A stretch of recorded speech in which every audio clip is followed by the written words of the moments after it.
lot of this, especially when you're talking about tropes, it comes down to personal taste. Like, I personally hate a love triangle, but that's just because they annoy me personally. I know that people love them. I know that for some people it's a very relatable thing, and so they like to see it displayed in person. But so sorry. Can we do this in a bit? I have to. My dryer just caught on fire. Oh gosh! So I have to. Everything's Okay. My whole living room is covered in smoke, so I have to. Yikes! But we'll do it later. Okay, be safe. What's going on? I don't want to be live, but for some reason it's trying to make me go live. Anyway, whatever. That'll be in the episode. This is the most problematic episode this entire time. What is going on? Universe really doesn't want us to talk about Vampire Diaries. It doesn't. Can I just do the introduction here then? Yes, do it. Okay, do it. So audience, here's what happened. We were doing something else. Boss says, we're doing Vampire Diaries. I go, shoot, I don't know if I can squeeze that in. Milan, did you get to see the whole episode? Oh, yeah, you did. You did. Squeezed in the last second. Yeah. I didn't. So I watched like the first 10 minutes, so we were trying to get into it, so I had to do a recap. That didn't work, but hey, it was okay. So I was talking like this for 5 seconds before I had to go leave back to work. And you know what happened then? Then boss goes, the house is on fire. No, literally, the house is on fire. So we had to shut that down. So this is why we're here. And I got to actually watch the episode. Glad I did for various reasons. But like, now you're telling me we're live right now? Well, jeez, I just wanted to work. I figure out. I just showed up where I was supposed to. So yeah, here I am, survived. Fought a fire barehanded and survived. That is... Don't worry, I yelled at him for not having a fire extinguisher like the mom. No one has a fire extinguisher, Jaylon. We're not rich. My husband makes me keep it on the kitchen counter. Doesn't even let me put it under the sink in a cabinet because he knows how likely I am to start a fire while I'm cooking. That's you, though. We normal people don't.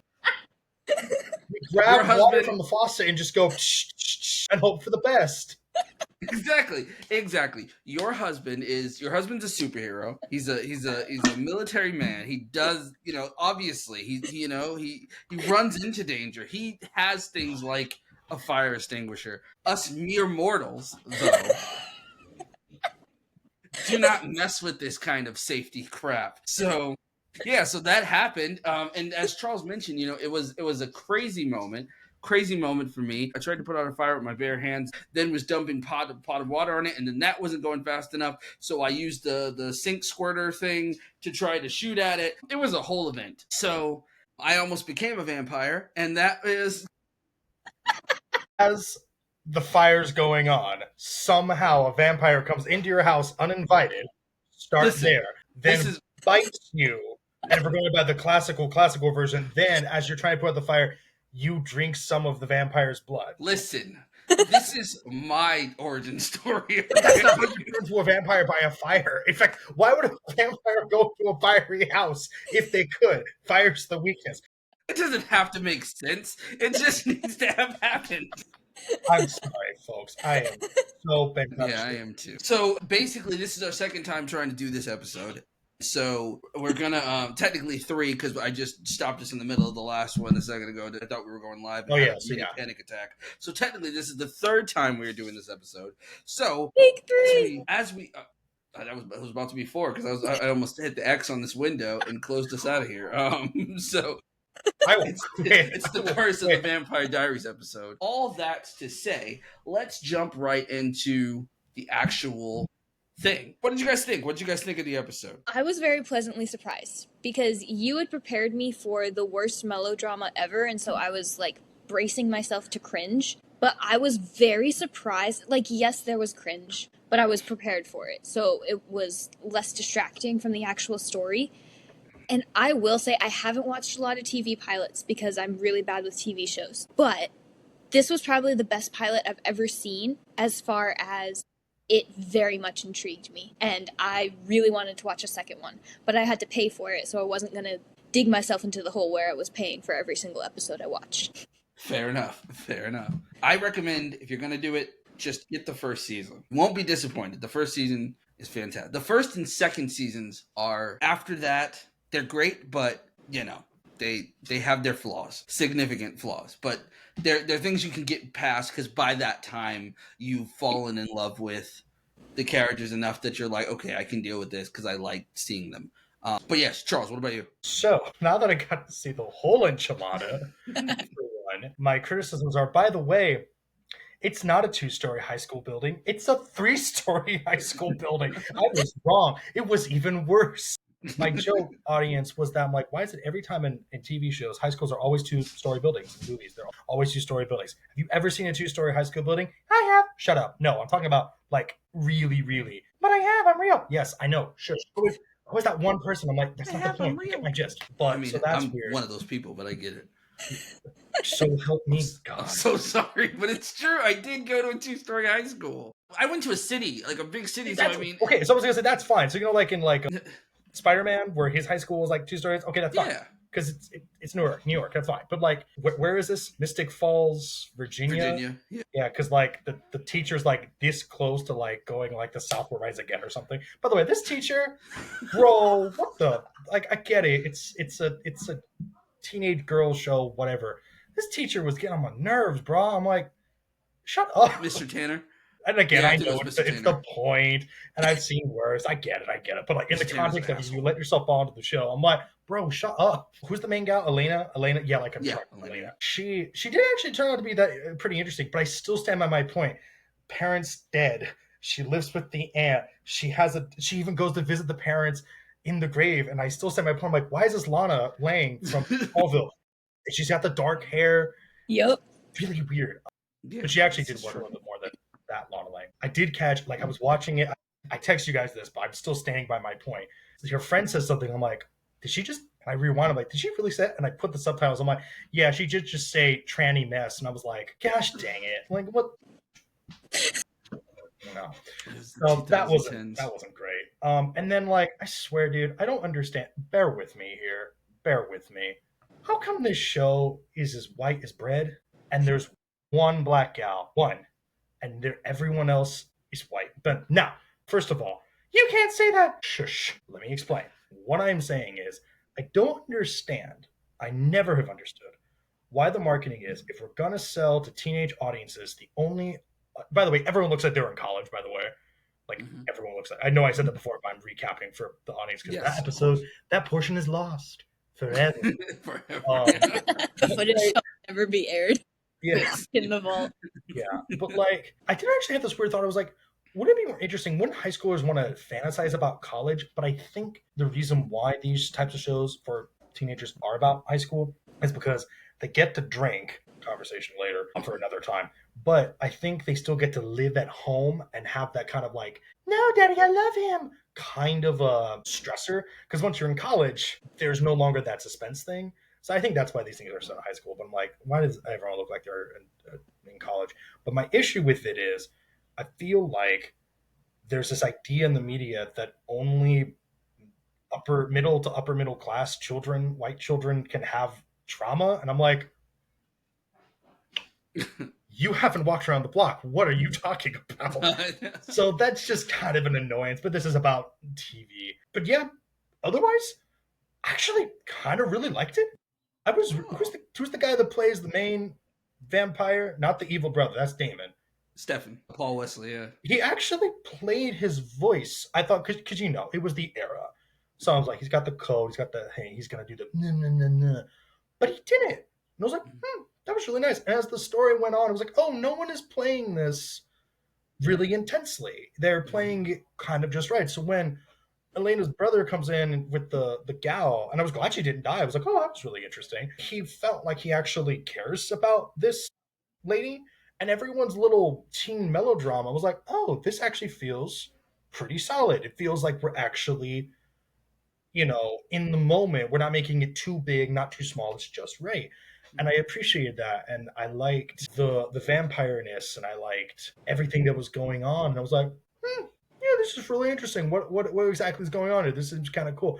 And then I bought Elena and Stefan getting together. I know it's like a love triangle thing, whatever. But like, I bought it, and then like her old boyfriend, why they weren't together. I was like, yeah, I totally got it. I actually kind of got into it. And I will say too, weirdly enough, the blonde lady at the end, her whole thing of like, why can't Carol get someone that I want? I was like, hey, totally understand that. But I was like, it's actually really clever to give the ditzy, blonde gal that kind of problem, because usually Yes. they're just horrible characters, but you actually give the stereotypical blonde gal that sort of issue. I was like, oh, okay, yeah, that's interesting, dude. I'm telling you, like I have the IDW Gem of the Holograms on my comic book shelf. I'm a huge Sailor Moon fan. I got a lot of other girly stuff going on. I know, Jared, you don't like it. That's totally fine. But for me, I need the Wicked Part 2 trailer to come out really soon. I know they released it at CinemaCon. I need it.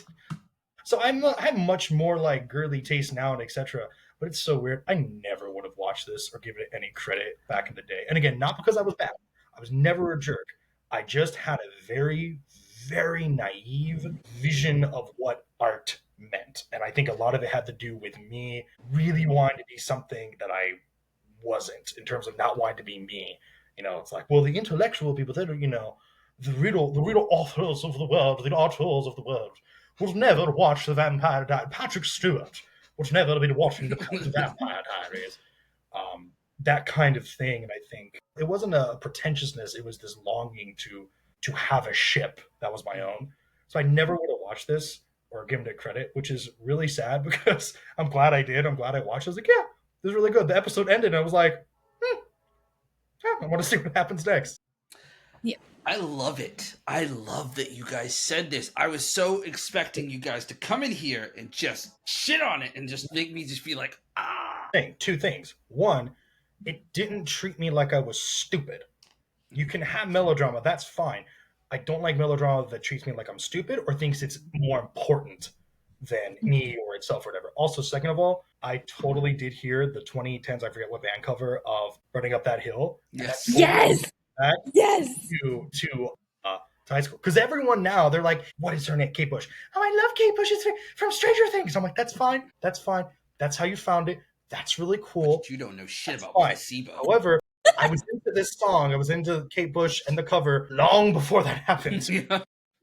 But I say this in terms of, it was really cool to hear that. And I was like, oh, it's like little teenage Charles. It was just kind of a nice little fight for me, because I remember fighting that song. I will say this. I agree with you. I would have never watched this of my own volition. However, I will tell you this. I was around 18, 19 years old and really liked girls. I truly really liked girls. And at the end of the day, the idea of being able to get a girl to hook up with you was your knowledge of pop culture had to be on point. So my mission was like, I must understand this. And then I watched it, and then it had me, and then I was like, damn it. I was watching it, I was like, yeah, I'm going to get all the girls. And then it was like, wait a minute, I need to see what happens next. Hold on a second. So you didn't get a girlfriend, but you got something better. Yes. A story that will stay with you. Exactly. So yeah, I love Vampire Diaries. I really, really do. I've always loved it. I have seen it probably. The only thing I've seen probably more than the Vampire Diaries is Smallville. But the first 2 seasons of Vampire Diaries, I can honestly say I've probably seen those more than I've seen Smallville, because I once bought them on DVD, those 2 seasons, and I just watched them. There was, I shit you not, there was like a 7-month period where I went through watching them, get to the end, start it over, watch it again, get to the end, start it, and watch it over again. I did that for like 7 months straight. That's cool. This is how I watch Boy Meets Crazy. He's crazy. Continue, Jared. Or continue. Thanks.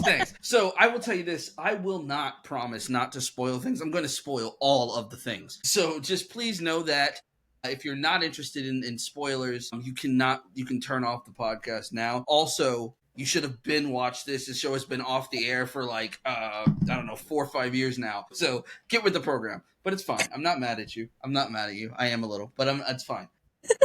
But yeah, so the first things first, Bonnie. Bonnie is, I love Bonnie. I had the hugest crush on Bonnie forever. Like, you get the obvious crush. Like, you get the obvious crush on Elena, and it's like, okay, Elena's great. She's pretty. She's laid back. She's cool, whatever. But Bonnie always just made me feel like she was so down to earth, and I loved that they made her African American, because in the book, she's not African American. There are no black people. So far, at least that's what I've read it, there have been none. Everybody is white. This makes sense if you're talking about Smallville, because that's set in Kansas, that's set in the West, where there actually in real life are few African Americans. But Right. this show being set in Virginia, they really had no excuse. They really didn't. So it was really weird. I didn't know that when I first saw this because I read the books later. So I have a question. So she's psychic, right? All those type of prophecies come true. By the end of the show, does Florida break off? no, Okay, never mind. Moving on. she's Sorry, not actually. I had a real question about that. I was like, she's just a witch, but okay, sorry, continue. I was genuinely curious. She's not. She's just a witch. Okay, so in the book, right, Elena is insufferable. I said this to you guys in the group chat, but she really is. She's a queen bee. She's a blonde-haired, pale-faced. This sounded super racist. I apologize. She's super fair-skinned, and she's like this queen bee, like, everybody bow down to me, worship me. I'm obsessed with myself. I'm beautiful. I'm flawless. I've never had anything, and nothing matters more than boys. That's kind of her whole thing. And then the only reason, and it pisses me off, but the only reason why she actually wants to be with Stefan in the book is because Stefan doesn't want her. Stefan ignores her. That's the thing. Everybody else, all the guys throw themselves at her. Every guy loves her. Stefan's like, excuse me, I have to go. And then she's just like, oh, I have to have him. And I'm like, what the fuck? I was like, it's so great. What kind of message are we sending to young girls? I guess that just kind of makes sense. It's like, I only want what I can't have. But there is another perspective. It's such a weird way to start a love triangle. Is like that's your motivation. And also Stefan and Damon are Italian. They come from Italy. So they have like Italian accents, and they're not. So I'm kind of glad they didn't go that route in the show because it would have felt weird. But nonetheless, they're annoying. But when they made the show, what they did was they decided, how do we make the protagonist interesting? How about we get rid of Elena in the book and then make Elena Meredith? Meredith is one of Elena. There's three. She's got three friends. It's Meredith, Bonnie, and Elena. And then Caroline's kind of the same way she is in the pilot, where it's kind of like she's rivals with Elena, but they're kind of friends, but they're like frenemies. But Meredith is like the way that Elena is in the show. Meredith is like that. And so I think they just basically made Meredith the main character, but they gave her Elena's storyline. That's pretty much what they did. But you guys talk about high school, though. You know, about high school experiences and high school shows. I know we've all had very different schooling experiences. Jaylon, you were homeschooled. Charles, you've talked about your school experiences as well. I also had school experiences. And the question I always ask, though, is like, what would high school be like if there were vampires, though? Well, for Jaylon, it's different because that would have been like vampires in your house, and that would be weird. Yeah. Honestly, there were times I questioned if my family members and my siblings were monsters, but that's a different thing. Actually, side note, by the way, I didn't mean to make a mention. Weirdly enough, and this was a CW show, correct? So this was on the WB. Yeah, pretty much. Old school there. Legit talk, even relative to the CW, I actually thought the sex conversations in the show were a little bit more mature than I expected. So instead of going like, we're making out, it was like sex. Oh, yeah. And I thought that was kind of interesting. I thought that was honestly more refreshing and more honest to reality and more different. So I actually kind of appreciated that. Sorry, I was just going to apologize to you because I realized how creepy that sounded when you said. What did I say? Shoot. No, you said the sex sounds more mature than that, and I'm like, oh yeah, like in the I'm so afraid of coming off as a horrible giant douchebag because there's like so many douchebags, especially guys who are douchebags, and I'm like, I don't want to be part of this orcish horde in people's lives that come across the internet and they're like, that guy, he's the one. But if there were vampires when I was in high school, you want to take it as a joke, it would have been miserable. Well, actually, side note, they want to be there because the sun, but they have the rings. They probably would have been obnoxious at best, or massive, horrible predators at worst. That's the joke. If you want to take it seriously, it would be the same thing, but it would kind of make the danger I felt in high school way more palpable. If you want to take it from a creative writing standpoint. So that's a weird question, Jared. I'm sorry. I have real questions. It's interesting you talk about like the more adult, mature themes in the show, because like this show really does not hold back for a CW show, because like on a CW show, it's always like, you know how it's always like lighthearted. Like if you've ever watched anything on the CW, whether it be like Jane the Virgin, or you watch, was it my crazy ex-girlfriend or whatever, or just like, if we're really going to go into the deep cuts, if you're talking about like, One Tree Hill, or those kinds of things, which I'm going to make I'm going to make Jalen watch One Tree Hill, but I need you to come in here and be viscerally upset about the melodrama that will be thrust upon you. Side note, like, I love melodrama. I just do. I think it's fun. I think it's enjoyable. I think if you put it through the proper lens, it can be enjoyable. If you don't take it too seriously, if you're not, because when I sit down to watch a show, I always approach it by like, who's the target audience? So like if I know for a fact that the target audience is not fans of The Sopranos or Breaking Bad, or this isn't The Wire, then I'm like, okay, I don't expect this to be like a work of art. But if I'm like, oh no, this is a teenage show, this is teenage trash for teenage trashy kids who want to watch teenage trashy stuff, I'm like, okay, cool. Like she cheated on him and he cheated on her, and then she had a secret baby with her Uncle Joe or whatever. And it's like, oh, this is all. I don't know. Don't let me write these shows. I don't know. You were like, kind of shit I come up with. You were like kitten, cockroach. That was terrifying. So sorry. What I'm saying is, though, like, I really get into it. I literally watched like 7 seasons of The Real World just this past week. So I really don't judge me. I'm not judging you. I am blessing you. No, you both saw it in your eyes. You were both judging me. I saw it. We were only worried for your soul. It's fine. I have no soul after watching When you watch The Real World, you hurt more than just yourself. That's the most realest thing I've ever heard in my life. It is so true. After I watched like a few of those seasons, after I was done, I felt like I had like starved a bunch of children. I was like, this is horrible. What am I doing with my life? But I was like, let me put on the next season. But anyway, the CW has this very lighthearted tone to it.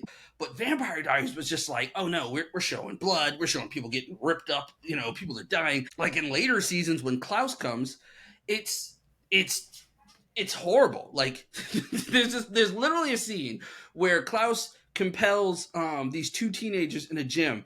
He's like, he tells one girl, I want you to hold your foot up, stand on one foot. And then he tells the other kid, he's like, if she puts her foot down, I want you to beat her to death.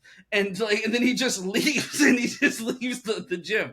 And it's just like, dude, what is happening? So Klaus is the bomb. Sorry, he really is though. He has the ultimate redemption arc in the spinoff, The Originals, which I always recommend you guys should watch as well. Actually, to be honest with you, The Originals is better than, and there are a lot of Vampire Diaries fans that'll beat my ass, but The Originals is better than the Vampire Diaries, just because it's not so much about romance as much as it's about family, and it's about the original vampire family and their dysfunctional relationship as they try to raise this child. So it's kind of like Party of 5 if there's murder and vampires in it. It's kind of what it's like. So, but it's actually pretty great. All that being said, you do get to see a lot of stuff. Like later on when I also liked the idea that you guys didn't see this because you only seen the first episode, but you know how like normally the main girl character in these shows is usually like a virgin, and she's like, she's never. But they never explicitly say that Elena's a virgin. But at the same time, when she does get with Stefan and they do the whole, like, they do the do, it's like this whole, like, she's not innocent thing. Like, you never really get that feeling about Elena, that she's innocent, that she's a good person, and she seems to have a good heart, but she's also not innocent. And she does the drinking thing, and she does all of that. And I kind of like that for a main character on a CW show. Only flaw that I think that there are a lot of flaws. I won't say the only one, but the one that really bothers me, and this is one of those lessons that we can give to writers, but is learn to actually sit with characters for a while. They kill off characters really quickly that I felt like they could have done a lot more with. So like Vicky, right? Vicky, who is Matt's sister, the one who basically has no respect for herself and kind of gets bit, right? Yeah, her. So Vicky basically becomes, she gets turned into a vampire thanks to Damon, who does it because he's bored. He turns her into a vampire, and then she immediately dies like the next episode. She tries to kill Elena, and then they're forced to kill her. But I was so pissed about it because I was like, Vicky could have had Vicky's such an interesting character in general, but making her a vampire is it was just really interesting. And the whole reason why they did it though is like the behind the scenes part. I'll give you guys the tea. The tea is that she tested poorly in the pilot. When they did the casting, she tested poorly, and I guess the behind the scenes people didn't like her as much, and they wanted to write her off. And then in the episodes afterwards, she stepped her game up and her like attitude, and then they kind of regretted it, but they had already written themselves in a corner, so they just killed her. So she does come back later, but she doesn't really come back. She doesn't. Don't worry, Jaylon. She doesn't come back from the dead. I know how much you hate that, but there is this whole thing. Have a good reason. Fair enough. Do it right. They have this whole veil thing. So there's the veil between the living and the dead. And there's a particular season where the veil drops, so the people that are in the living world can see the people that are dead. And so that's where you see Vicky for a little while. So, and the fact that she's like a drug addict, and so how that plays all into the whole vampire thing was kind of an interesting thing. Same with the character Anna, which you guys haven't seen, but Anna's another character who dies a lot earlier than I wanted. It's always Jeremy's girlfriends that die. I don't understand. Stop loving people, Jeremy. Exactly. Vicky gets with Jeremy. She gets a little respect for herself, and then she gets with Jeremy, and then she gets turned to a vampire and dies. And then Jeremy gets with Anna after healing from his loss from Vicky, and then Anna, being a vampire, gets murdered. And then later on, Jeremy gets with Bonnie, and then Bonnie dies. No. No. See, Bonnie dies, but Bonnie also comes back, and there's a good reason for Bonnie coming back. But she does come back, but she does die. So this is something interesting. Really, in this show, I did not care about the relationship between Stefan and Elena, mostly just because I had already decided that I didn't like Elena being in a relationship, because I felt like she needed to work out her happiness first. Yeah, sure. But I really loved the brother-sister dynamic of both of them trying to help each other through their pain that was causing them to be dysfunctional.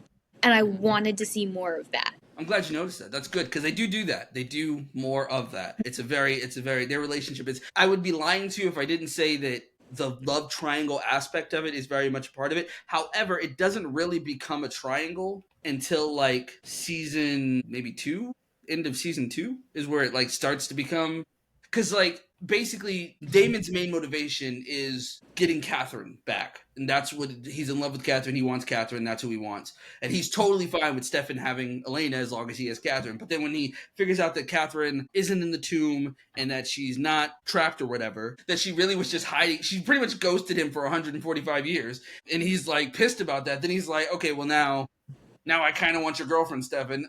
So there's that. But even in that, it's not really a triangle, because Elena doesn't really want Damon. She doesn't actually start having feelings for Damon until, I want to say, season 3, when Stefan leaves and goes to work for Klaus. He's forced to work for Klaus. And so during that time when she's gone, that's where her and Damon get closer. And then in the end, she has to make a choice between Stefan and Damon. At the end of season 3, she has to make a choice between them, and she chooses Stefan, and then she ends up getting in a sorry, I'm spoiling all this shit. I'm so sorry. But she ends up getting in a car accident, and then again, and on the same bridge that her parents died on, in the exact same way.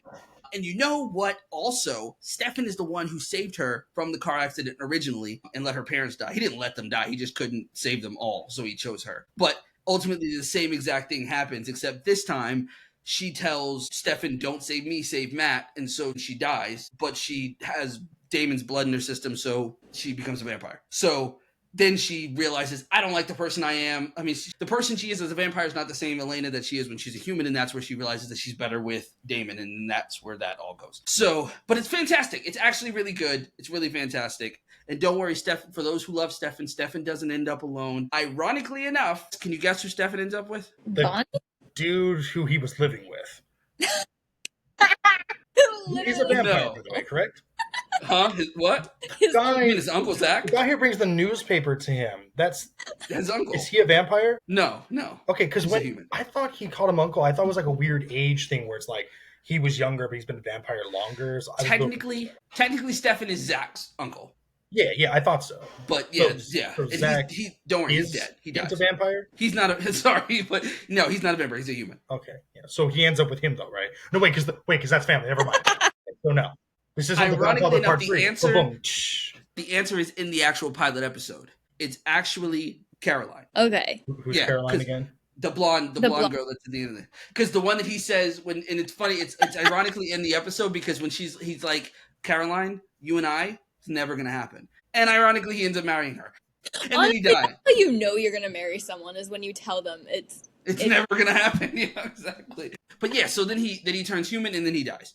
So I'm just telling you who died, how everybody dies. What I'm saying is that the love triangle itself doesn't really start until later. But even then, it's kind of it's worth like you get it. However, the Jeremy Elena relationship is very very it's important. It is important because she's kind of the mother to him. So she's got that older sibling din mother type of relationship with him. So she's always looking out for him and he's always kind of getting in trouble. So yeah, I wonder, what did you guys think about? I know you guys mentioned the whole loss of her parents and all of that. What were you guys? Did you guys feel like that was like a cliche thing for her to lose her parents? Did it speak to you in some way? I definitely felt like it was cliche. I feel like they tried to make it not cliche by making her really like wrestle with it a lot, as if she was a real person who had lost her parents as opposed to a movie character who had lost her parents. However, the Dear Diary thing, it made me cringe so much, and I don't know if this is just because I was that child journaling Dear Diary and I absolutely hate that for myself, or if it just seemed like a cringy thing that like people would do a Dear Diary thing and then like all the melodrama. Because I feel like a genuine journal entry when you are wrestling with that kind of stuff, it's not that polished. It's not that melodramatic. It's a lot more raw. That's true. That's fair. That is fair. I could see that. I do think that I think that the reason why they did do it though, the journal thing, is because it kind of I mean, obviously it's Vampire Diaries. It's a whole thing, which it kind of loses that as the show goes on. It kind of loses the whole they write, like, I guess it's kind of implied that they write in diaries, but they never really do it. Like for the first couple of episodes, it's like you get the voiceover, so it's like, oh, they do their thing, and then after a while that just kind of dies out, and you just kind of imply that they do it. But like in the book, the first chapter, it starts off with Elena doing exactly what she does in the opening of the pilot. It does answer my question because I was going to ask if you guys journaled in your teen years, and No. Jalen already outed herself. So Really, and to answer the former question, I do think it's cliche, but I think they were actually trying to make it a little bit lasting, which I appreciate. So I've seen a lot better. I've seen way more worse. I didn't really journal as a teenager. I would write down thoughts, like when I was having like note ideas or something like that. I would write down thoughts in relation to something, but I never could really keep up with the journal aspect. When I got older, I started keeping journals in relation to my old film reviews, which they're probably horrible messes of this guy needs meds or something, which partially a joke, but like not good. But no, I didn't teenage as a journal. I guess what's interesting is it's like, well, why didn't you? I don't have the patience for that. You did all this other stuff. I know you'd think that, and yet here we are. I just couldn't figure it out. I don't know why. that's fair. I definitely experienced the reason I journaled was because I needed to see the words written out on paper. I've always been like, I need to see the words in order to understand them. So like I learn better through reading. When I'm talking, I can see the words written out, and that's when they start to make sense to me. I start like understanding what I'm saying. So same thing with journaling, like when there was all the emotions of all the things, I needed to see the words on a page in order to understand and make sense of what I was going through. That's weird. I mean, not that part, but like, sorry, not that. No, but, it is. It is. You're It is weird. What I meant is like, I feel the same way. I didn't journal though because I always felt like I didn't know how. Like, I don't know. Maybe it's because of like the Vampire Diaries that you like and things like it that I felt like it should be this polished thing of like I I need to have things to say and have like these profound thoughts that are going to come out of my mind. And I never had anything profound to say. And people were always like, you know, oh, you should journal like first thing in the morning. And I'm like, I barely even spell my name in the morning. I don't know. I'm not going to be profound in the morning. Like, I don't understand. Like, and Elena's like, and Elena's in her little windowsill, like fucking in right before school, journaling and writing profound philosophical thoughts. I'm like, what the fuck? When did you wake up? I just can't. I can't do it. I can't do it. So I couldn't. I that's the only reason why I didn't really journal, because I was just like, I don't really know how, or I felt like it should come out a certain way and it wasn't coming out that way. So I was just like, oh, well then I suck at the journaling thing. So what we're realizing is Vampire Diaries was a good show, but it should have been called something else because the diary aspect was horrible and unrealistic about it and wasn't even continued. Yes, exactly. So yeah, that I agree with you guys on the whole cliche family parent thing. I did like though how they let her struggle with it more though. I did like that. I did like, because, and I don't know, maybe it's because of my own like real life shit that I'm like, oh, I can kind of relate to this whole smile and tell everybody I'm gonna be okay thing, even though I'm not. That kind of thing, I just really related to it. So I don't know if it meant anything to me when I first saw it, but in these more later viewings, I thought it was interesting. I do kind of feel like the show cheapens her grief a little, because you later on find out that her parents weren't really her parents. I mean, her mom wasn't her mom, and her dad was technically her uncle. And then you find out her mom is actually this other woman named Isabel, who had her as a teenager. She had it with her dad's brother. Her uncle had a baby with a girl when they were teenagers, and they couldn't keep it. So John, which is her dad's brother, gave it to his brother and said, "Can you raise?" Not gave it, gave her to him and said, "Can you raise her?" And so they raised her as their own with Jeremy. So technically, Jeremy's her cousin, not her brother. But you find that out, and that, I felt like it kind of cheapened the whole. It doesn't necessarily make her loss any less, because she still loved them and she thought they were her parents. But like, I don't know, it still felt kind of, you know. So that's a whole thing. Did you guys like the house that they lived in? I honestly didn't even notice it because it just immediately felt like an unrealistic house. So I was like, this doesn't even matter. This place sucks. Are you talking Stefan's house? No, I'm talking about no. I meant Elena's house. Sorry. Oh, because Stefan's house, I'm like, he's got the Universal classic horror monster vibe. Oh yeah. Her house, no, it's just standard Universal Studios backlot house. I don't like these houses. Here's the thing. Okay, so I love Bluey, right? Bluey's great. Bluey's fantastic. What are the parents doing to afford this house? What on earth? And again, that's fine. It's a silly little cartoon. They just want to make a lovely house for the sake of fun. And, you know, if you can watch Bingo on top of the stairs screaming like a maniac because the ball's going down, about to crush our mom and sister, it's hilarious. Let it go. But in TV, I'm like, I look at this. Okay. Here's the thing. So there's an episode of It's Always Sunny in Philadelphia where three of the characters go. They take this guy's wallet because he died. They have the wallet and they're like, okay, now we can go investigate. So they kind of pretend they're them, right? Mm-hmm. And the guy has like a window box seat to like the Phillies or the Eagles or something. So they go inside, and two of them, they look at this rich air and they go, "Free stuff, free forks, free," and they start shoving in. The other guy's like, "No, stop. You're acting like a bunch of crazy people," and they can't help themselves. That's how I feel. I look at these houses. They're like, "Hello, I'm Elena. I'm not a middle class person, and I have real issues." I'm like, yo, if I had a house like that at your age, I would not have a lot of the mental health problems that I do now. Like every single one of these houses are like, they're mansions in these types of shows. They're mansions. And they're like, this is what real people will relate to. Horse malarkey. What are you talking about? So the house didn't mean anything to me. It didn't click. But I'm just looking at this house again. I'm like, why did these? What are they doing? What do they do to afford these houses? And they're like, yeah, this is the real world. Her dad was like a doctor, and then I don't know what her mom did. No, I forget what her mom did, but I know her dad was a doctor. The answer is no. What do you mean? The Doctors answer is make just money. no. The Doctors answer make is money. Okay, no. we also have to remember this may have, like, from our perspective of the economy today, absolutely no. Even Okay, yeah, fair. This was No, because the recession happened shortly after. okay. but they owned the house before the recession, so Fantastic. I said, you know what? No, this is the hill I'm dying on. don't die on this hill. There's many more to die on in this episode. No, I'm dying on this hill. This is my Jericho hill. This Fun fact for is anyone who our gets that reference. representation for middle class. Fair. So, I will also say this. There is a scene that happens later on in the show, but it is by far the greatest acting I have ever seen because it makes you wildly uncomfortable and it makes you feel for this person. It makes you feel for Elena in ways that, first of all, I knew that Nina Dobrev could act. That was never in question. She could act.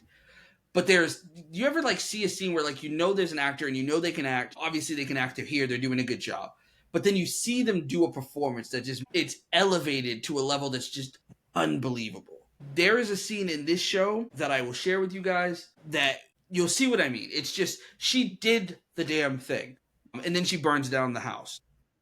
That's why I asked you about the house, but she does burn that house down. All the good plumbing and the good electricity and the working heater and the working oven and the working I can't even remember what it's and that called. stainless Dishwasher. chrome Working refrigerator. If you guys are fans of the show and you've watched it, you already know exactly what scene I'm talking about. I'm so pissed off she didn't win like an Emmy or something for the actual performance because it was like fucking the best performance I've ever seen especially on a CW teen show. I've never seen a performance better than that. I was just like, I believe this. I believe her. But anyway, let's talk characters. Stefan. Let's talk about Stefan. Did you guys hate him? No, like I said, I liked him.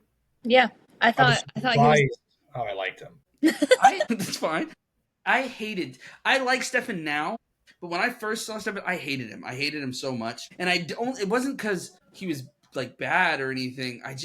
I didn't believe him. Not him as in like as an actor, but more like his motivation, I guess. Like the whole like, the girl that turned me and that I've been in love with and I thought was dead, and so I decide to like choose to actively become a high school student just so I can get close to this person just didn't seem logical. And then on top of that, like all the bad stuff that continuously happens and he just never is just like, I probably shouldn't do this. Like the moment Damon comes back into his life, that's probably the time to be like, okay, pack it up. We're out of here. We're leaving. I'm not gonna release this beast upon you people. He's just like, she's hot and, she looks like the girl that turned me. So fuck all you guys' lives. I don't care. He does earlier on in the first season, he does kind of be like, people are dying. I should probably leave. And then he does the whole broody thing where you're like, I want to leave, but I got to stay. That fucking thing you get in. I'm pretty sure you guys, I don't know if Charles, you've seen it, but I know Jalen's never seen it.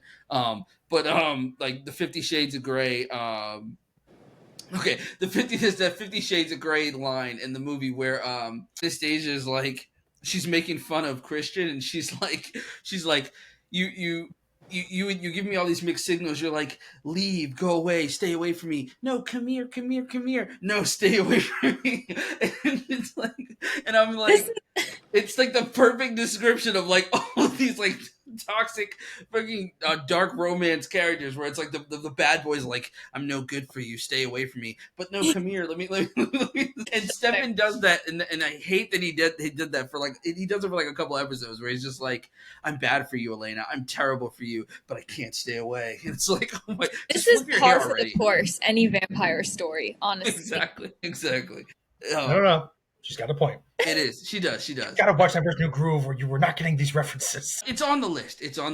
You keep getting our list longer. We need to make your list longer too. That's true. That's probably. I was gonna say the singing in the rain. The no, yes. Yeah. That's where I relate to the no, go away, no, come here. It's hilarious. That's the one that I will quote. Okay, fair enough. So, like, yeah, I think, but Stefan's not. I'm glad that you guys did like him though. I do like the whole Zach Stefan relationship because when I first saw it, I remember I didn't fully grasp, I guess, that he was a vampire at first. So it was kind of like, okay, he's it's his uncle, whatever. And then it was like the whole Uncle Stefan thing, and I was like, oh, okay, I see what you did there. And also I was terrible with context clues, so I obviously missed the open cabinet where he's got like the decades worth of journals and stuff. And I'm just like, oh, maybe he just collects books. I don't know. Because, That was like 21-year-old me was an idiot. So. That was like me as a kid with Star Trek. Even though I tried Star Trek or saw some Star Trek stuff as a kid, whatever, I was like, well, why didn't you like Star Trek as a kid? I'm like, well, I didn't really get what it was about. I didn't get it. Introductory to boldly go where no one, oh, yeah. I guess I missed that. As kids, what was wrong with us? I think it was really interesting. The part that like where I saw that there was a lot more to Stefan's depth, because I hated the scene with the stereotypical girls in the high school who are like, ooh, fresh meat, this guy looks... Yeah. I hate that so much. Gross. So immediately I'd be like, no, I'm not even going to like him. But I did, because there were little hints, like in history class, where he starts, like, he gives the correct answer and even corrects the teacher. Mm. Like, not only was it, like, your sense of justice was like, oh, this teacher was being really, really unreasonably mean and he got put in his place. Yes. It was like, you could see that this was something that really mattered to him, and still mattered even though it was history to so many other people, and they did not care about the impact of it or the people that it did impact. So I saw that as very interesting depth for a vampire, and a very cool contrast for modern high school students and someone who's been alive for much longer. So I did appreciate that. I feel like it lended me glimpses to the depth of his character. I will also say, this was maybe my brain just being my brain, being weird about it, but I swear every single Damon or Damien in fiction is the evil person. So I was like, Wait a second. Damon. Demon. Exactly. So like every single Damon or Damien I've seen in fiction has always been the villain. This is a disservice. Like, I'm sorry if your name is Damon or Damien, but I will immediately think that you are a red flag, because in fiction that name is a red flag. So I don't know if my brain was just being weird, like cluing me into Stefan is gonna be the hero because his brother is the villain and he's fighting his brother. But that's the sense that I got. On a related note, if I ever have a son, I'm definitely going to name him Balthazar. I have a friend whose son is named Balthazar, and I like that. Shut up. Are you kidding me? Yes. Ruined my joke. Now it's over. I'm so sorry. I just had this conversation with like my sister yesterday, where it's like, I can't remember what his name was. Again, it could be worse. You could be a parent and naming who knows Shakespeare, and you name your daughter Desdemona. Oh my goodness. Which is just like, you need to call child support on. This is a VeggieTales quote that I quote all the time. The level of excitement. And I thought about it when we watched The Iron Giant. What was that kid's name? Hogarth. Yeah, Hobart. Who was that kid's name? Sorry, I'm so sorry. Because all I can think of is this quote from VeggieTales that I grew up with, where they're trying to like make up a story on the fly, and they name one of their characters Hubert. And so the guy looks at his friend and he's like, Hubert? Who's gonna name their kid Hubert? Every time I hear Hubert, I think of that video game. Little bloop, bloop, bloop. Yeah, that one, I never played that, but I know it. Yeah. So speaking of Damon, then, what did you guys think about Damon? And I feel like we don't get a lot of Damon in this episode, but in the bit that you do get of him, what do you think of him? I immediately he was a shallow villain. So here's the thing. I don't know what his beef is. I hate characters like this. Here's why I hate characters like this. Ooh, the really cool, suave, charming, sarcastic, suave psychopath character. Yeah, you make that up as a teenager because you think that is the bee's knees. Doesn't matter if you're a pre-Heath Ledger Joker, if you're post-Heath Ledger Joker, you think this is basically Jesus Christ on a cracker. And this is why we have to deal with it. There's an even horrible element of this is the anime psychopath. I hate anime psychopaths. They're all the same. They think blood is charming, and that's going to be shocking. And I'm like, stop it. It was fine back in 1998, but this is 2025. Stop it. But that's a different, related but different conversation. So when he popped up, I was like, oh man, it's going to be the same thing over and over again. Just in this little scene, totally got it. I was like, oh yeah, he's cool. Keep going. Go about your business. Keyword. Because I guess the other thing too is, and we're talking about writing here, I think something that works with him is it doesn't go, "Ugh, who is the man in the mist? It shows this is the guy, killed that couple, almost killed whatever her name is, but like he does it and then he kicks Stefan's butt right out the window and he does seem to be in charge. There is a threat. Also, credit to the writing, credit to the direction, credit to the actor. Every time he makes a quip, it's not love me. Can't stand can't stand it. Here, he's just saying it to say it. I was like, yeah, totally worked. Totally was more impressed because I believed him. You don't have to reinvent the wheel. You just have to convince me it's a wheel, which means not treating me like an idiot or being about you. So, yep, totally liked him. I totally got it. Totally thought it was interesting. Really curious to see where he goes. The opinions are interesting, and I can see why you think that too, Jalen, especially with the little bit that we get of Damon. And I also kind of feel like at the beginning of the season, Damon really is the stereotypical villain of the story, because you don't really have his motivations and you don't know why he's doing what he's doing. So it just kind of seems like he's a little guy in the shadows menace who's just like trying to cause trouble for his brother. But like the one thing I do love about Vampire Diaries is that you always get two villains, right? In every single season. So it's like the first half of the season is one, and you think that's going to be the person who we're dealing with. And then it turns out, oh no, it's actually somebody else. In the first season, it's like, oh, Damon's the bad guy. We know Damon's the bad guy. He's the villain. And then we find out, oh no, wait a minute. Damon's not the bad guy. Catherine's the bad guy. And so also shout out to Nina Dobrev. She fucking kills in this show because she literally plays 3 different characters throughout this entire series, and she plays them all differently in the sense that it feels like she is genuinely 3 different people, because she plays Catherine, when she plays Talia, and then when she plays Lena, and it's just all obviously all her doppelgangers, but like, whew, she's great.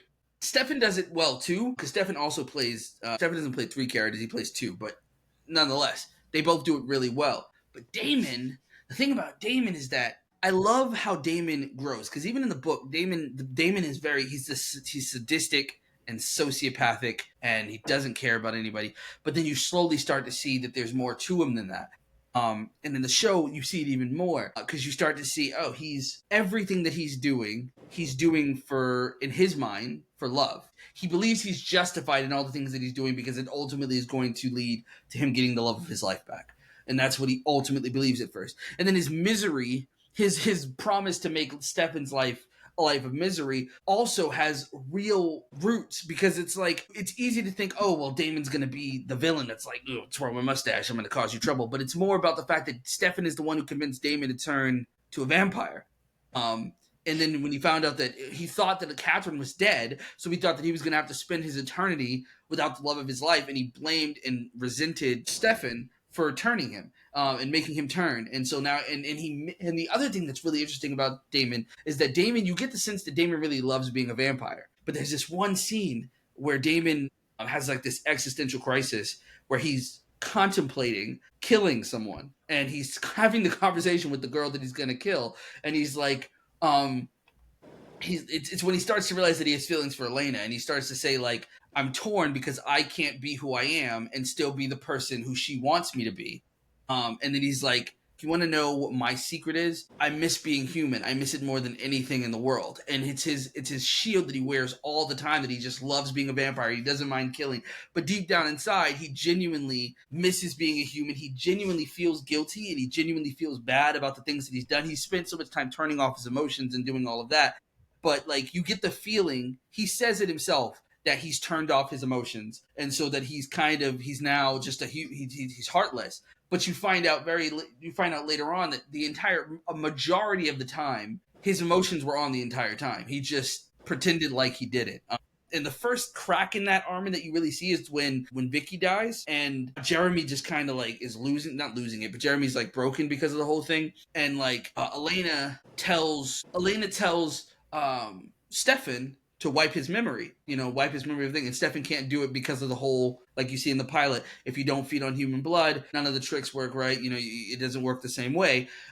So he can't do it. And so Damon is the one who decides to ultimately wipes Jeremy's, give him peace, give him that mercy. And so you see these little things, and I always love that about characters that are really, really dark, or sociopathic, when you give them those little glimpses of humanity that's kind of like, oh, he's not all bad. His quips though are top tier. So, and they only get better. He's just I don't know. Damon is my favorite character on the show.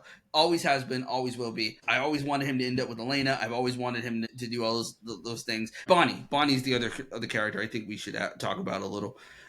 First of all, I have this question.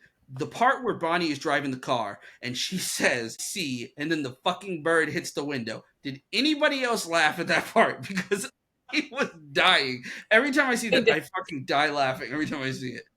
Yeah. Yup. I didn't laugh, but I was just like, I was just waiting for something like that. Yup. It was hilarious to me because it's just the way that it just like the smack and then the screech of the tires. Sad she was getting all mad at like the crow or raven. I can never quite tell the difference. Every time I think of like a cute little crow and a raven, that type, I always think of Matthew, the raven from Sandman. So I always get like, oh, it's so cute. She's like, no, go away, bird. And I was like, no. Nice to the crow and the raven, or crow, raven, whatever. I know they are different, but I like them both. Yeah. But, like, did you guys like Bonnie? What did you guys think of Bonnie? I felt like I couldn't quite understand her character because I would have really appreciated her if we were leaning into, like, she was also a human who was trying to come to grips with she was psychic. But it kind of seemed like they were just, again, this is just from the first episode. Mm-hmm. But to me, and maybe it was just because of that scene where she was like, fresh meat, I'm gonna get this hot guy that I can only see his back to like me. Maybe it was just that gave me a bad taste in my mouth for her, but I just saw her as the stereotypical, shallow, annoying, almost like a remake of the annoying blonde chick. Okay, and so I didn't appreciate that about her character. I liked her at the very, very end of the episode where they kind of hinted at something more, where like she touched Elena's hand and she said what she saw. I was interested at that point, and I really appreciated what it was hinting at. But I didn't like how they kind of just played her off as the stereotypical blonde chick who didn't have, as Charles said, like the moment of where you're like, oh wait, that's actually an interesting pain that I can understand from you. I can see that. That makes sense. I mean, she's the one that made the derogatory comment that I made, so I was like, all right, just gotta turn her down a little. But mostly, yeah, pretty much the same thing. I was like, this isn't the character yet. Mm-hmm. They're not going to do anything with her, so I don't really have much of a thing on her right now. I get that. That's fair. I think I felt the same way when I first saw Bonnie. I mean, I had a crush on her and everything, but she's a beautiful actress. But other than that, like, cool. I know that she later on has a much bigger role to play in the whole thing, and she's kind of fucking badass overall. But that I will say that this show also does character development really, really well, because a lot of these characters have fantastic character arcs. Like Damon has a pretty good character. Damon is one of the few that has a great character arc, but it's more like he kind of remains the same while still. It's weird. He remains the same, but he also changes. I don't know if that makes sense. It's like he's still kind of a dick a lot of the times, and he still does a lot of. He's still willing to kill people and do all that stuff pretty much throughout the entire show. But eventually, he starts to like do stuff like he becomes a little more selfless, and he starts to do that kind of stuff. So you get that. But the person who has the greatest story arc in the show and character development is Caroline.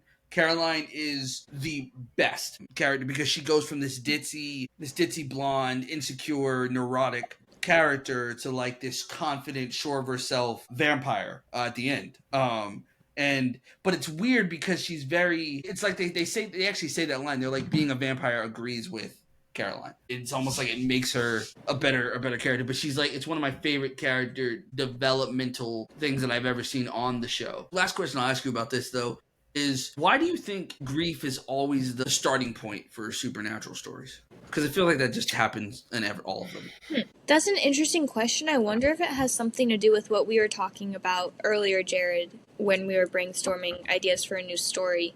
That there's a spiritual and emotional world that's very real that people don't necessarily acknowledge as much as it's real. So I wonder if when you're talking about supernatural stuff, you're already in that space. So starting with grief and acknowledging that all of us as humans are dealing with some kind of grief is just a natural thing to come out. I think the supernatural genre in this case, now maybe it's different, but for me, supernatural is a subgenre slash and or cousin to horror. And the horror genre, at its best, no matter if it's silly garbage, trashiness, or, frickin' Haunting of Hill House, which, by the way, that would be one to add to the list. Good Lord, Haunting of Hill House. Anyway, it's on the pain and darkness inside of us. So I think with the supernatural, it's grief because you're dealing with the same thing. You're dealing with anxieties and terror and etc.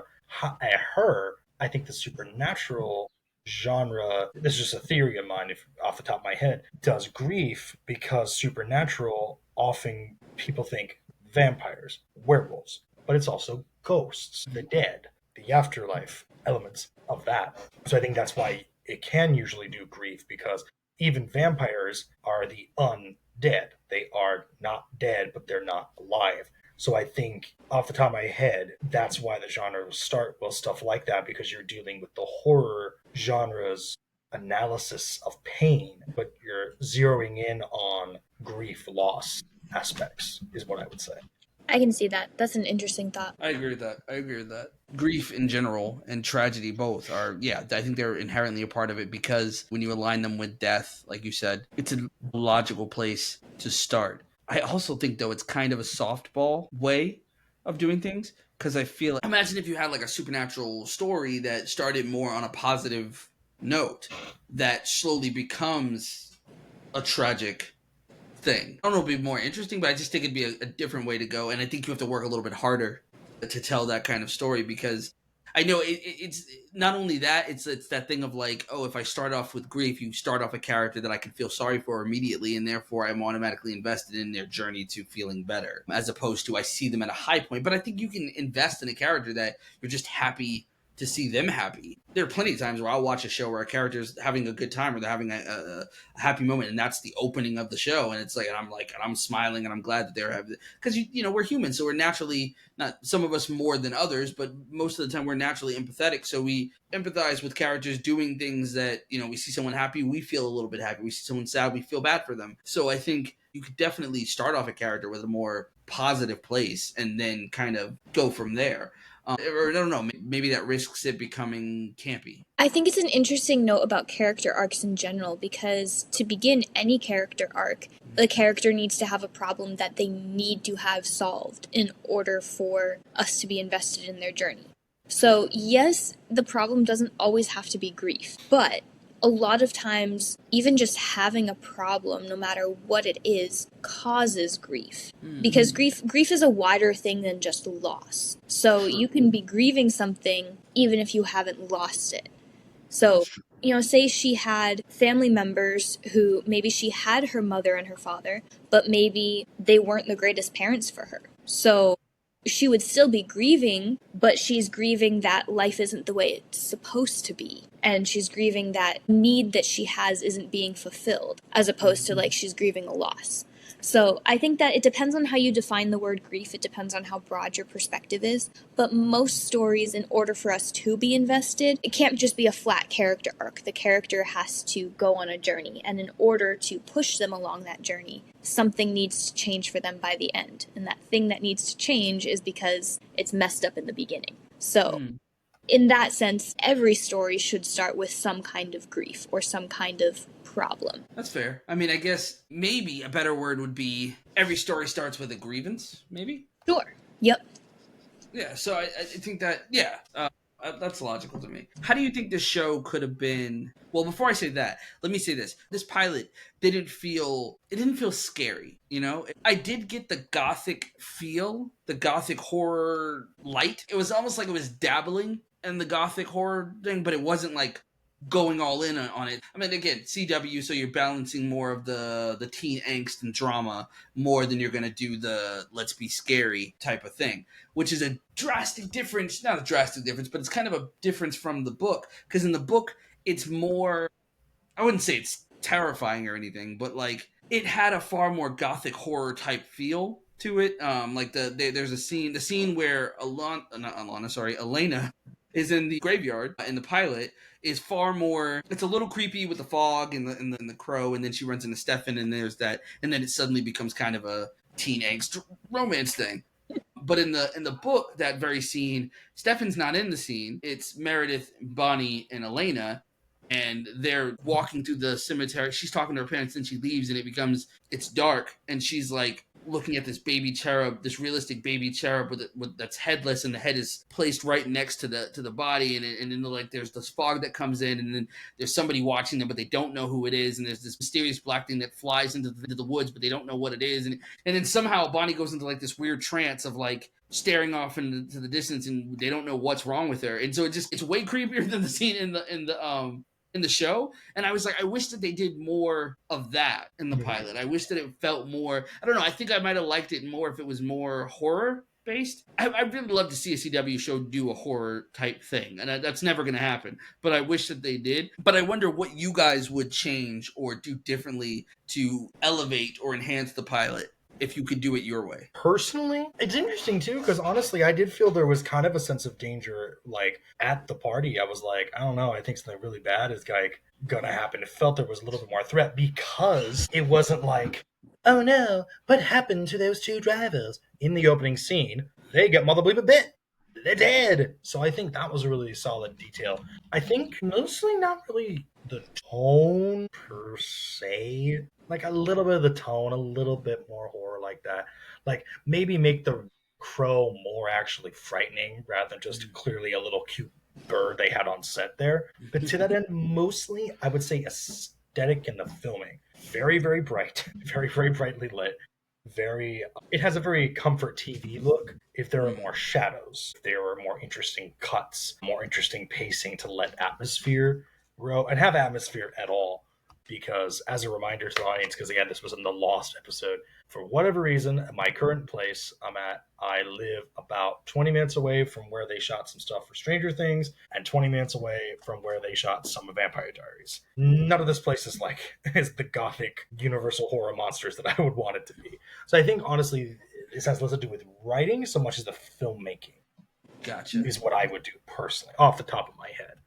Otherwise, it does get a little darker aesthetically as the show goes on, though. Just so there you go. I've noticed that in the rewatch that I was like, as I was watching it, I was like, every episode seems to get a little bit more darker. You have like the more shadows on people's faces and that kind of stuff. And I was like, it's not that soft lighting that it is in the pilot. But I think it's because it was a pilot, so it's kind of like you only really get one at it, and if you're only going to get one, you want to do it, put it in the best light. And then they were like, now we got a show, so fuck it, type of thing. But what about you, Zaylon? Well, I feel like I don't have too much to say here because I don't like the horror genre.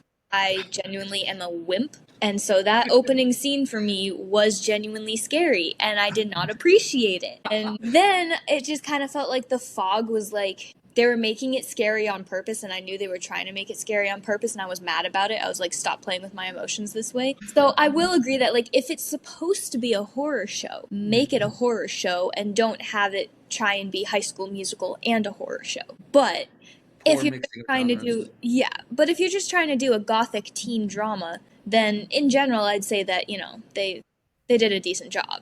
But this is like, I'm not an authority on this topic because I'm not a horror genre person. So you've never seen Alien? No. Oh. I mean, that's not surprising. Oh my gosh. I mean, maybe to Charles, but not to me. I'm not. We have to show her Alien. Oh God. No. I got to show 3 of my friends Alien and Aliens, and it was amazing. And do you know anything about Alien? I feel like I do, but it's kind of gotten mixed up with every other movie I haven't seen that everyone is appalled that I haven't seen, and I've heard bits and pieces of it. So I'll tell you this, it's better than Predator as far as like graphicness and all of that. Alien is amazing. I'm sorry, I'm geeking out here now. Sorry. I don't know if she'll like it. I think she'll spend a large time looking away from the screen. The one horror film that I have watched that's like actually horror was my husband was insistent that I needed the experience of watching The Conjuring.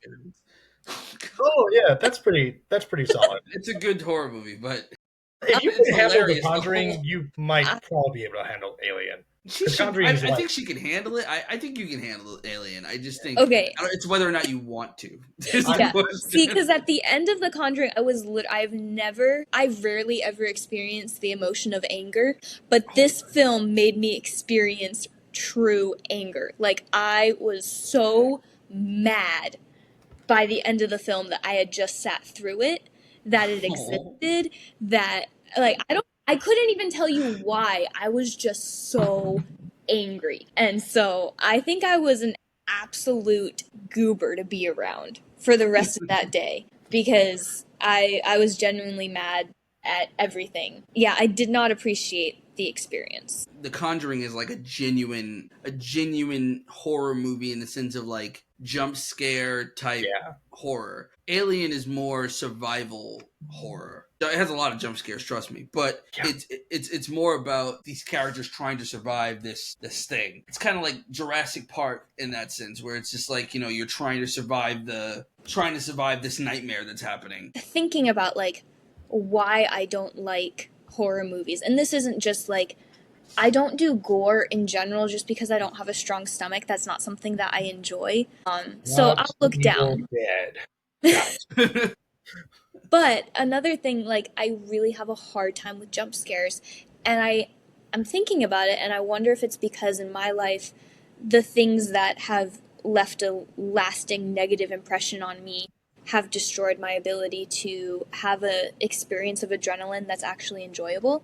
So having those jump scares immediately puts me back in that triggered mindset. And so I wonder if that's where the anger came from, because like I made a very unsolicited comment to my husband when he made me watch The Conjuring. And I really didn't need to be this cruel. It had no basis. But I genuinely was like, I was so mad. I just asked him, like, do you just enjoy listening to women screaming?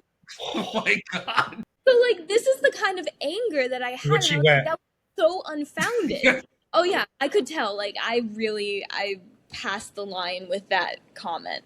But because it was unfounded, but that was like where my brain was going. I was like in that triggered mindset. So I'm wondering if that's like why someone might not like horror. Yeah, that's I never thought about that, but I can understand the way you might respond that way. You're in that like kind of fight or flight survival mode type of mentality, and so suddenly everybody becomes an enemy in that moment, and it's just like, so I get that. I don't know if I've ever seen a horror movie that scared me like that. That's my beef with horror. I don't like horror because they never scare me. However, I will say the one time that I was scared was I watched the show The Exorcist, not the movie, but the TV show The Exorcist. And I remember I was home alone and I watched it, and there's this one scene where the dude is sitting at the little, I think it was like a little kid sitting at the table, and then he turns and looks at his mom, and he has this, it's the voice that he does that scared the shit out of me, and I was like, nope, not watching it, never watching it again, I'm not doing it, I'm not doing this, no. That was the only time. And then outside of that, only thing that's ever really scared me has been video games. Like when I played Resident Evil, I think it was Resident Evil Biohazard or whatever. Biohazard and Resident Evil are the same thing. Yeah, Biohazard's the Japanese title. Yeah, I played that one, and I played it with VR. I played it in VR, home alone, at like 11 o'clock at night. This was back when me and my wife had first gotten engaged, and we had just moved in together. And she worked nights at the time. And so I used to stay up all night so that she had someone to talk to or whatever while she worked her shift. But one particular, she was doing her rounds, so I was like, I'm bored. I'm going to do something. So I put on my VR, which this dog over here ruined and I'm still pissed off about. But I put it on and oh my God, you hear about it and people say it like a joke, like a figure of speech. But when I tell you that I literally just about shit myself, I mean it. Like it's one of those like you thought it was a fart, but it wasn't type shit yourself type moments. And it was horrible. And I was like, I'm never playing this game in the dark alone ever again. So I get it. But like horror just doesn't normally do it for me. That's why I don't typically watch it. Yeah. But I'm always looking for something that's gonna scare me. Two things. And by the way, we're talking about the Vampire Diaries pilot. I am so sorry. I know we did. I'm very excited about Big it. I have a bizarre history now with the scariest film I've ever seen. It's not even like horrifying. 2005's War of the Worlds. That thing has given me nightmares for 20 years. Literally last week, wasn't even thinking about this movie. I had a nightmare about it. I can see why that would be scary. It was fast. We might have to talk about that movie because I am fascinated by this particular film. It is the definition of shitting the bed in the third act. Excuse me, sorry, but that is literally definition is this movie. But it fascinates me. So if you want something truly terrifying, like Alien scared me, but I loved it. This movie traumatized me, and I kind of hate it, but I can't stop thinking about it. But I was going to say really quick, Jaylon, interesting enough, jump scares. This would be interesting if we added Haunting of Hill House to the list, because that miniseries is not nothing but jump scares, but there are so many jump scares.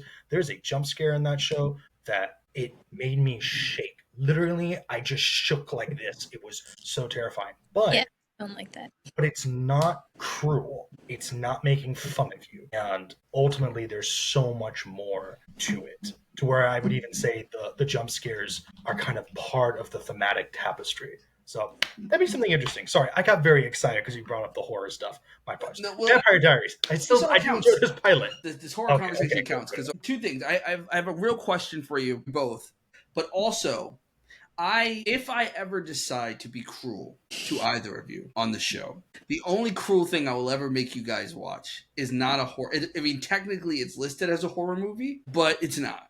And that would be Santa Jaws. And I would make you watch it only because I had to watch it. And I cannot be the only one who was forced to see this madness. And it is okay. But it is literally a movie about a shark that has a Santa Claus hat on and Christmas lights on its fin that gets caught. And it's busy spending the Christmas holiday just like killing people in this like coastal town. It's Jaws during Christmas. But it is you've heard of To Be Bad movies? Like To Be Bad, even though I find that insulting because To Be does sometimes hit the mark. Sometimes. Netflix. But this movie is like, if you ever feel like you made a terrible film as a filmmaker, watch this movie and you'll know that it can be worse. It can be worse. And the weird part is that it's like not even, I don't know if it was meant to be a comedy, but I genuinely believe that they were taking it seriously. And that makes it worse because it's just like, I thought it was supposed to be funny, but then it's like, oh no, they meant this. You meant this when you made this. But one day I will probably put that on the list and we should talk about it, just that it exists and that, examples of films that could be made, stories that could be told that shouldn't be. That being said, I have a question for you guys. Reoccurring nightmares. That's a weird place to start, I admit. But do you guys have, or have you guys had, a particular reoccurring nightmare that has stuck with you to this day? Yes. Yeah, the War of the Worlds, always. I am always at the beginning of the invasion. I've been in so many different variations. Different things have happened, yada, yada, yada, yada. But I'm always in the middle of people turning to ash all the time. God, that's nonstop. Or getting captured, where I have to run all the flipping time. It's bizarre. I've put this movie to bed. There's a story about that, actually. I've put this movie to bed. I've moved on from it. But I guess my brain is still fascinated. Because I have a War of the Worlds fan fiction I have been desperately trying to do for years. But I haven't found a way to really sink my teeth into it proper. So maybe that's my brain doing it. But I don't know. I don't know why. But I'll just be dreaming. And all of a sudden, it's the end of the world from horrible things. I have no idea. That's it. What about you, Jaylon? When I have nightmares, it's mostly about real life stuff. I feel like I'm living my day just in a weird fever dream alternate reality, which I really don't appreciate because then you wake up and actually have to live the day. But my recurring nightmares, I have this one, and it's not even just a nightmare, it's genuinely a vision. There's this one scene in, this is how I know I'm a wimp and I can't handle movies.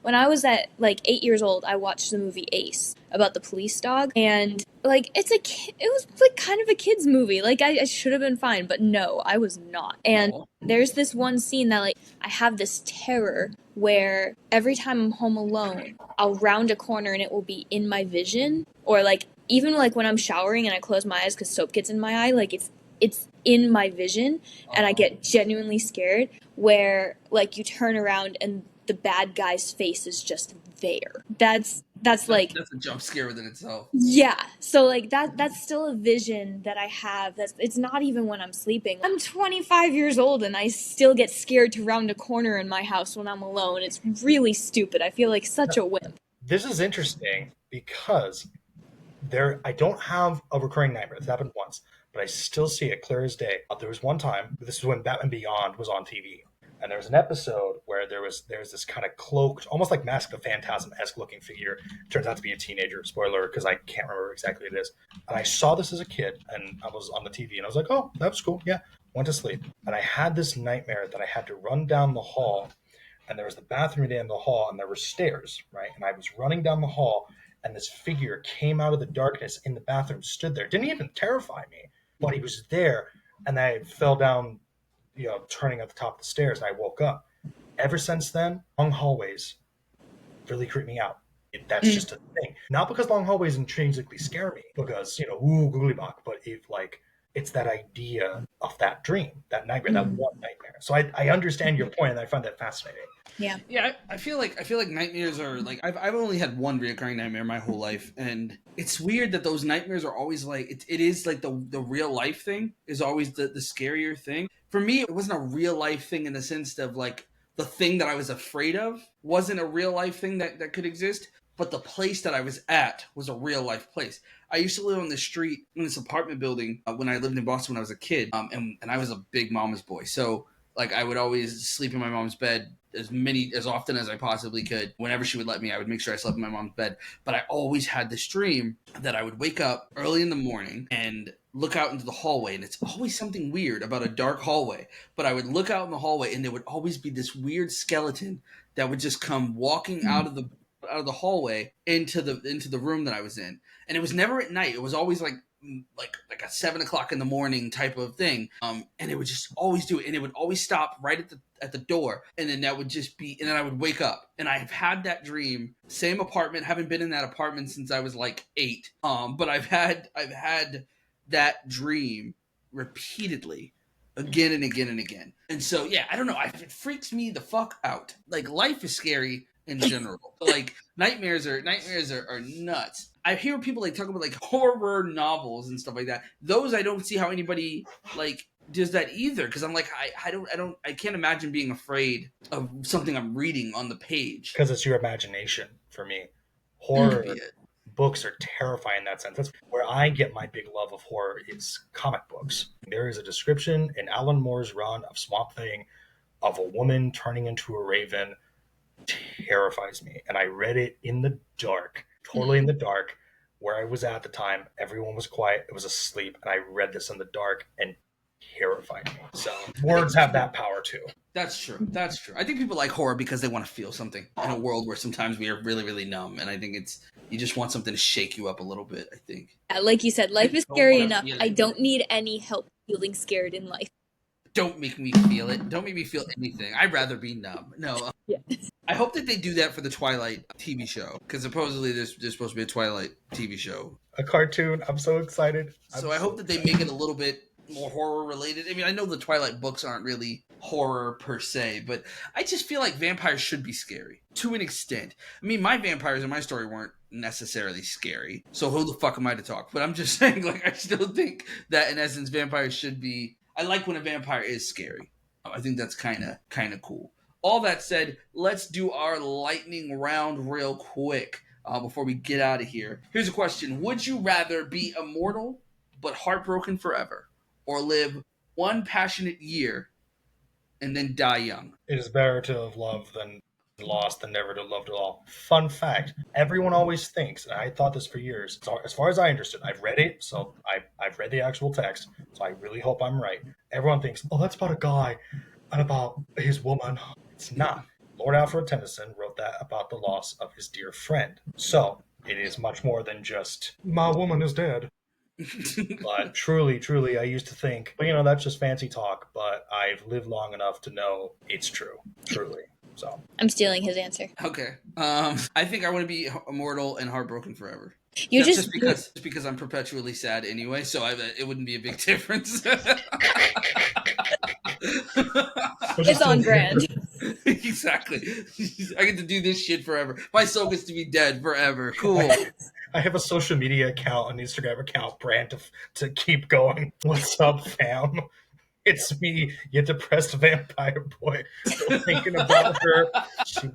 She was 28 in 1953. And I'm still This is amazing.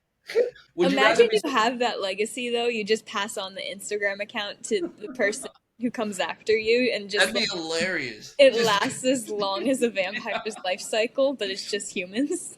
should totally do that. Just be like, just make an Instagram account and then just pass it down. Like Yep. as a person, create an avatar type person and Yep. just pass it down. And they're just like alive forever. It's just like and it just like ends up in a history book as like the longest running social media profile of all time. I became famous with my shenanigans. Would you rather be stuck in Mystic Falls or Hawkins? Hawkins. Okay. Stranger Things.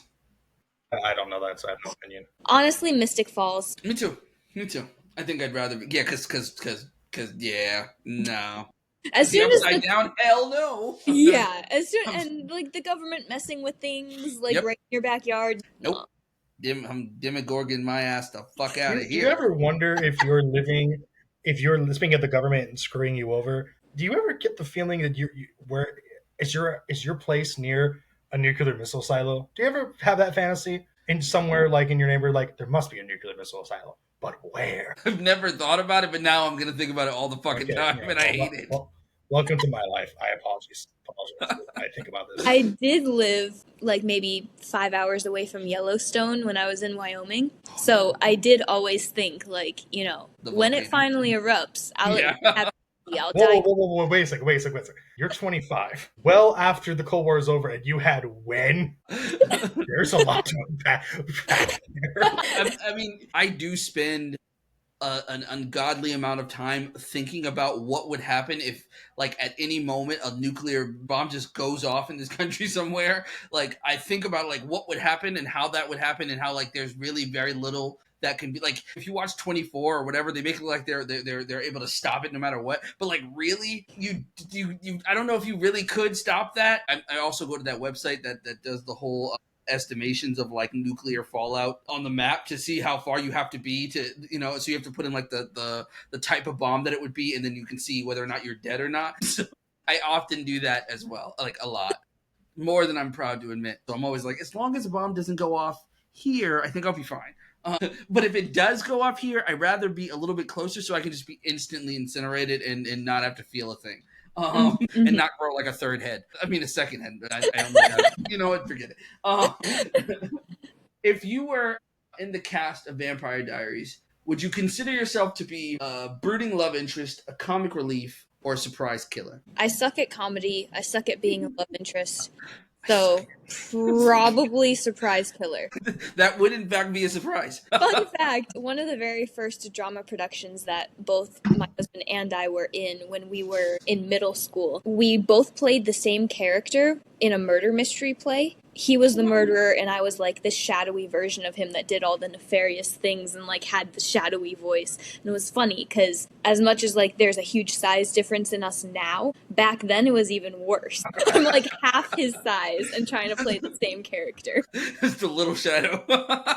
That's hilarious. In theater, I always had to play a clown of some kind. I was always A typecast. clown? It's because everyone thinks Charles is so funny. I'm like, look, I'm not funny. I figured out. It's like there's a great bit in King of the Hill where Hank says, I keep expecting Bobby's going to get in a fight, but all he does is make the bullies laugh. So it's never happened. It's like, not that I succeeded in that angle, but it's like people are like, you're not funny. I'm like, I'm literally just quoting things that you don't know because you have zero taste, and I'm only doing this to survive. Second of all, I'm like massively depressed, so I'm not happy. Stop making me be the theater clown, because I'm only doing this because I have to. And if I'm brooding, I can't brood. If I brood, I'm going to turn into like Dr. Cox from Scrubs. So which means I'm still going to be ranting. I'm still going to be a clownish type. So the surprise killer would be great. Just to finally, just go, finally let my I want to darkness be in a out. play. I'm so pissed off. Like, you guys do all the fucking fun shit. I didn't get to do any of that. I was just like, I had, to be fair, I wasn't really interested in it when I was a kid, but like, I also went to like the inner city school that was like super ghetto, and so like we didn't get to do like I'm talking about. We had the school where we had like the math books and stuff that were like 2 years behind everybody else type school. So we didn't have plays and shit like that anybody else was doing. But like the closest I ever got to was my brother. My brother was in a play where it was like I think it might have been Othello, but it was like this weird version where like it was a weird version where like it was like animals, like they were animals. And my brother was a dog. And I remember it clearly. We had it on videotape, and my brother was the dog, and he did this like sword fighting thing. And I was like, they had like wooden swords, and they were like doing that. I was like, this is terrible. So I immediately recorded over it, recorded over the play for my Saturday morning cartoons. I know we're running on low on time, and everyone's like, you talked about the Vampire Diaries for 5 seconds, so you start talking about horror, and now you're doing that. But would you like to hear the terrifying story of how everything almost went horribly wrong involving Taco Bell? Yes. Yes. Okay, so last play I did, I just got out of college. So I was doing this for my drama teacher because I'm still friends with her and she's my mentor. So I did the Mousetrap, Agatha Christie's Mousetrap. And we're doing the first act. We go off stage because that theater had lovely couches. Oh, it was so great. The backstage. We're doing our stuff. And for whatever reason, one of the guys decided he wanted to go into the lobby where everyone was at and get like a Coke, I don't know what happened. I'm like, 1, what the frack are you doing? 2, you can't Coke. Soda is going to make your throat go all screwy. What are you talking about? A minute passes. Each manager comes back, bring him. She's like pissed. And it sends everyone into a bad mood. Here I am. I'm just going like, I don't know what the hell's going on. Right? But here's what happens. Act 2 starts. Everyone is in this weird mood. And I get on stage and go, something bad's going to happen. I could just feel it. I felt this bad vibe going on. And I'm saying this bit. And I'm supposed to say a line. And someone else is supposed to say something. And I'm sitting there. And I'm doing this, right? Because I'm playing this weird character. And no one says anything. And I'm looking up at there was a younger college student. He was really tall. He was the detective. And I went, I also heard this. And he went to me, yes. And he kept it going because we were looking at the same person, waiting for the cue. And I just literally dead inside. I went, something to move along. It was horrible. And I went off stage and I was like, oh, geez, why is this happening, right? And it gets worse. Back on stage. So you have to understand this. I can't remember if it's stage left, stage right, whatever. But anyway, I'm on one side of the stage. And where I'm at, I can see this staircase. So you had to climb up a staircase and climb down backstage, and that led to the backstage, right? And every single time, this other guy, a really interesting guy, he worked at a Kroger, then did the rehearsals, then did a graveyard shift of something else. He was a really interesting fellow.